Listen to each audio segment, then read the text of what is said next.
ជំរាបសួរបងបងដែលសារមានបងបងច្រើនខ្លះមែនតើក៏សំណូមពរឲ្យមានការដាំ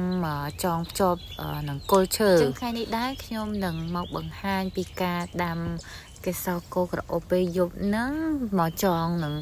គល់ឈើឬចងនឹងដុំឈើឬចងនឹងប្រទេសជួរប្រទេសដែកអីក៏បានដែរដែលយើងមានគឺមានកត្រៃកបិតហើយនឹងឈើដុំឈើដែលយើងចងលុះហើយអញ្ចឹងលើកដឹងយើងអត់ប្រើស្កៃដូងទេគឺចងផ្អោបយកតែម្ដងសម្រាប់ដើមកេសរគោលហ្នឹងគឺយើងយកពី3ដើមឡើងដូចវីដេអូលើកមុនដាំដាក់ផើងដែរប៉ុន្តែសារនេះយើងដាក់ចងភ្ជាប់ឈើអញ្ចឹងណាហើយយើងអត់មានប្រើស្កៃដូងអីចងផ្អោបមកតង់ទៀតទេគឺយើងចងយកតែម្ដងហើយឬយើងសម្អាតឬចាស់ដូចមុនអញ្ចឹងរីឯដុំឈើយើងត្រូវរកដុំឈើណាដែលមានវាមាំបងមាំទុកបានយូរឆ្នាំទូវាត្រូវទឹកត្រូវអីអត់ពុកចឹងយើងគួរតែប្រើដើមទឹកដោះគោឬដើមអីផ្សេងក៏បានដែរតែ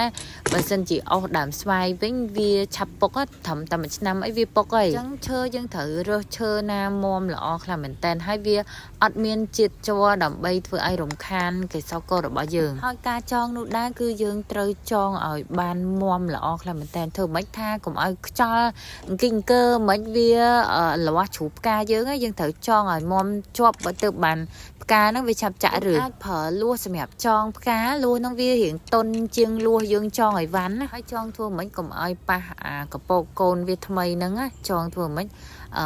រឹសវាជាប់នឹងឈើហ្នឹងទៅបានហើយមើលវីដេអូឲ្យច្បាស់កុំចងនឹងដើមចងនៅគល់បងចងនៅគល់ទៅបានឆាប់ចាប់រឹសបងចងនៅដើមពេលខ្លះឡើងខូចផ្កាមិនបាច់ប្រើខ្សែអីញ៉ៃទេវាឆាប់ពុកឯងយើងប្រើតែលួសមកគឺមាំជាប់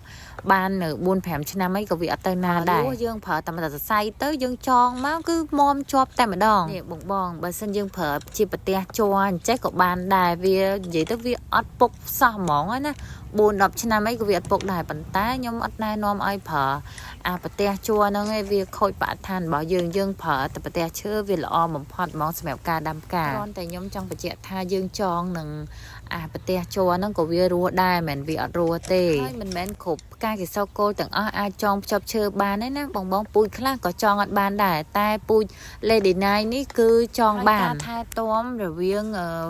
ដាក់សកៃដូងហើយនឹងចងភ្ជាប់ឈើគឺខុសគ្នាអញ្ចឹងបងអាចជ្រើសរើសបានរវាងថាដាក់ផើងដាក់សកៃដូងនិងចងឈើព្រោះថាការដាំចងភ្ជាប់ឈើគឺ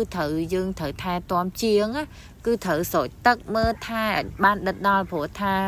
វាអត់មានសកៃដូងជួយឲ្យមានសំណើមទេបងខ្លះតែគាត់គឺមានសំណើមខ្ពស់គាត់អាចចងភ្ជាប់ឈើ